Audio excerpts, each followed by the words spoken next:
دا د روزګان کندهار ترمنځ د غځېدلي 150 کیلومتره سړک هغه برخه ده چې له کلونو ویجاړۍ وروسته شاوخوا اته میاشتې وړاندې د اسلامي امارت له لوري د اساسي رغونې چارې پیل شوې. د یادې پروژې انجنیري ټیم وایي تر دې مهاله د 24 کیلومتره برخې رغنیزې چارې شاوخوا 15 سلنه بشپړې شوي دي او پر پاتې برخو یې هم چټک کار روان دی. د دوی په وینا د پلچکونو او اوبو ایستلو نور تاسیساتو تر بشپړېدو وروسته به سړک د قیر اچونې لپاره چمتو سي.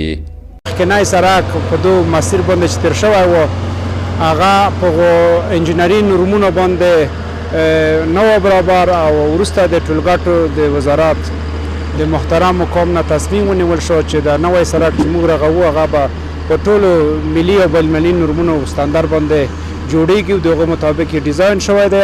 دا په تقریبي ډول باندې تقریبا د 15% نه فزیکي پیشرفت به لوړ اوچت وي. دغه سړک چې اوس یې د بیا رغونې اساسي چارې روان دي د روزګان لپاره یوازینی ترانزیټي او مهمه لار ده چې دغه ولایت له کندهار او نور ولایتونو سره نښلوي. پر دې سړک تګ راتګ کوونکي وایي خوښ دي چې د دوی د تګ راتګ ستونزو د حل لپاره د سړک د پاتې خامې برخې اساسي رغونه پیل شوې. دوی هیله لري چې پروژه په ټاکلي وخت او ښه کیفیت بشپړه سي. کارونه خو نو پخوا روان و ډېر کمزوري روان و زموږ به زړه ته نه ولیده چې دا به جوړه سي. اوس ماشاءالله ډېر ښه روان دي ډېر ښه کار روان دی ښه سم اساسي یې جوړوي.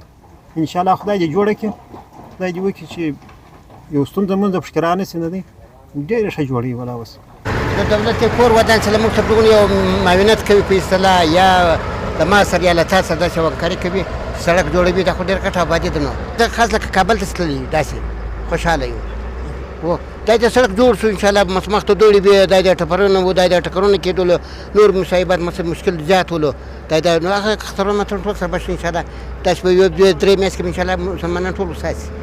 د روزګان ولایت ځایي مسؤلین هم دغه لار د ولایت لپاره مهمه ترانزیټي پروژه بولي او وایي د رغنیزو چارو د کیفیت ساتنې په موخه یې په دوامداره توګه د پروژې له بهیر څخه لیدنه کوي.